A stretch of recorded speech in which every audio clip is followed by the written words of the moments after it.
قابل تکریم بزرگان محترم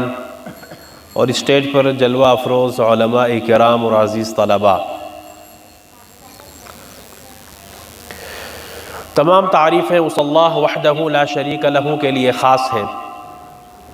جس اللہ رب العزت نے ہم سب کو انسانی شکل عطا کی، ایمان کی عظیم دولت سے نوازا اور امام الانبیاء جناب محمد عربی صلی اللہ علیہ وسلم کی امت میں پیدا فرمایا، اور قرآن کریم جیسی عظیم کتاب کے ذریعے سے اللہ نے ہماری رہبری اور رہنمائی فرمائی۔ تمام تعریفیں اسی اللہ کے لیے خاص ہیں۔ گزارشات سے قبل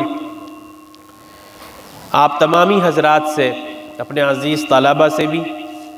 اور یہاں جو معزز شہری حضرات تشریف فرما ہے ان سے بھی، اور اپنے علماء کرام سے بھی ملتمس ہوں کہ چونکہ یہ نسبت اللہ کے قرآن کی بنیاد پر ہے، اللہ کے قرآن کے ساتھ اس کی نسبت ہے، اور ایک اہم مقصد کے ساتھ ہم سب یہاں جمع ہیں، اس لیے ہم سب اپنی نیتوں کا استحضار کر لیں،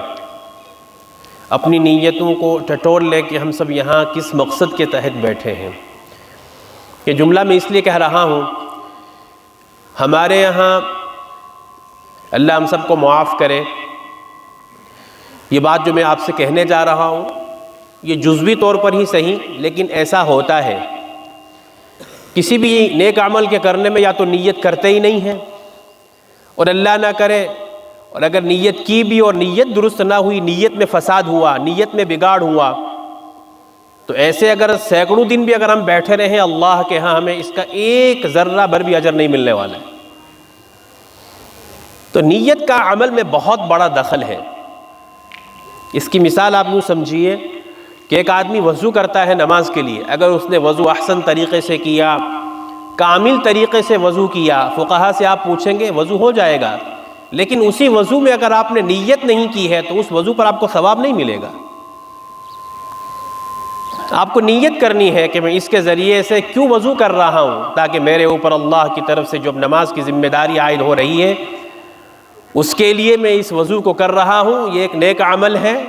مومن کا شعار ہے، اس نیت سے میں وضو کر رہا ہوں تو اس پر پھر اللہ کے یہاں سے آپ کو اس کا اجر ملے گا۔ اس لیے کسی بھی نیک عمل سے پہلے اپنی نیتوں کا استحضار کرنا چاہیے، اور اس موقع کی مناسبت سے جیسے میں آپ کے سامنے اب کچھ کہنے کی جسارت کرنے لگا ہوں، تو اگر اللہ نہ کرے میری نیت یہ ہو کہ میں اس لیے کچھ کہوں گا تاکہ آپ لوگ میری تعریف کریں، میں اس لیے کچھ کہوں گا کہ آپ لوگ میرے یہاں سے جانے کے بعد تبصرے کریں گے کہ ان صاحب نے تو بہت پیاری باتیں کہیں، انہوں نے بڑی لچھیدار تقریر کی ہے، تو میں یہاں سے چلا جاؤں، آپ زندگی بھر بھی اگر میری تعریف کرتے رہیں گے، اللہ کی قسم مجھے اس کا ذرہ بھر فائدہ نہیں ہوگا اگر میری نیت یہ رہی ہوگی۔ اور اگر آپ کی نیت یہ رہی بیٹھنے میں کہ ہم یہاں تو اس نیت سے بیٹھیں گے کہ کوئی اگر ایسی کمزور بات اگر ان صاحب نے کی تو ہم اس پر پکڑ کریں گے، دیکھیں گے کیا بولتے ہیں، کیسے بولتے ہیں، تو پھر آپ کا بیٹھنا بھی لغو اور بیکار ہے۔ اس لیے متوجہ ہو کر کے اللہ کی طرف متوجہ ہو کر کے بیٹھیں، اور ایک جذبہ صادق لے کر کے بیٹھیں کہ اللہ تبارک و تعالی میں بھی محتاج اللہ کا ہوں، آپ بھی اللہ ہی کے محتاج ہیں، تو اللہ تبارک و تعالی میری زبان سے بھی وہ باتیں مجھے کہنے کی توفیق عطا فرمائیں، کہلوائیں جو ہم سب کے لیے نافع ہو، اور ہم سب پھر اس پہ عمل کرنے والے بنیں۔ یہ نیت کا فساد بڑی خطرناک چیز ہے کہ اس پہ اللہ تبارک و تعالی نعمتوں کی نعمتیں چھین لیتے ہیں۔ وقت نہیں ہے ورنہ اس پر بھی میں آپ کے سامنے کچھ بات رکھتا۔ اشارتاً قرآن کریم میں ایک واقعہ آتا ہے 29ویں پارے کے اندر، جس کو قرآن نے اصحاب الجنہ کے نام سے یاد کیا ہے، باغ والوں کا واقعہ۔ خلاصہ اس کا یہ ہے کہ ایک بوڑھے میاں تھے، ان کی کچھ اولاد بھی تھی، تو وہ بوڑھے میاں اپنے اس کھیتی میں سے جو اللہ نے انہیں نعمت دے رکھی تھی، جب کھیتی کی کٹائی ہوا کرتی تھی تو فقراء اور مساکین میں وہ تقسیم بھی کیا کرتے تھے، تو متعینہ وقت پر بہت بڑی تعداد میں فقراء اور مساکین اس جگہ پر ان کے کھیت میں جمع ہو جاتے تھے۔ لیکن اس بوڑھے میاں کے انتقال کے بعد نوجوان بچوں نے آپس میں مشورہ کیا، مشاورت کی کہ یہ ہمارا باپ ایک قسم سے نکما آدمی تھا کہ محنت اور مزدوری ہم کریں، گرمی سردی ہم برداشت کریں، اور یہ فقراء آ کر کے اپنے وقت پر آتے اور ہماری کمائی میں سے لے کے چلے جاتے ہیں، جس کو قرآن نے ذکر کیا ہے اِنَّا بَلَوْنَاهُمْ كَمَا بَلَوْنَا أَصْحَابَ الْجَنَّةِ إِذْ أَقْسَمُوا لَيَصْرِمُنَّهَا مُصْبِحِينَ، انہوں نے قسمیں کھائی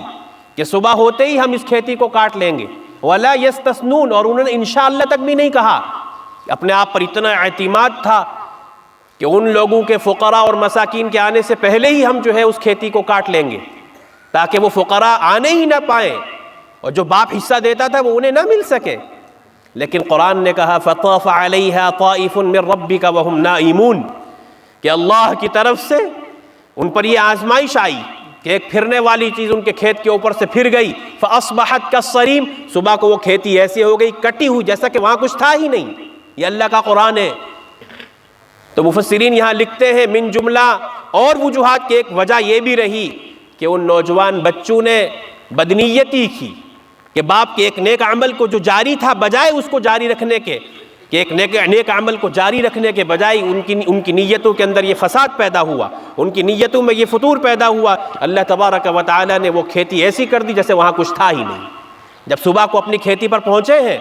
تو وہاں جا کر دیکھتے ہیں، پہلے کہنے لگے اِنَّا لَضَالُّونَ، کہ ہم تو راستہ بھول گئے، ہم تو بھٹک گئے، ہمارا یہ کھیت ہے ہی نہیں۔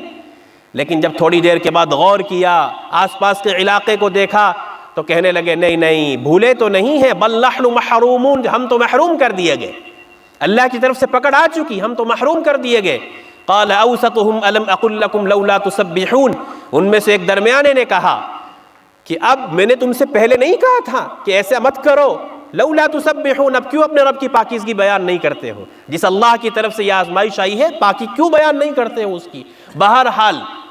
نیتوں کے فساد کی وجہ سے اچھے اچھے عمل اور بیکار و ضائع کر دیے جاتے ہیں۔ اس لیے ہمیشہ اپنی نیتوں کا استحضار کیجئے کہ ہم یہاں کس نیت سے بیٹھے ہیں، کہیں ایسا نہ ہو کہ ہم بیٹھے بھی رہیں، کچھ سن بھی لیں، کچھ کہہ بھی لیں، نہ کہنا کسی کام کا ہو نہ سننا کسی کام کا ہو، بلکہ الٹا اللہ کے سامنے یہ کہنا سننا ہمارے وبال کا ذریعہ بنے۔ اللہ تبارک و تعالی نیتوں کے فساد سے ہمیں بچائے۔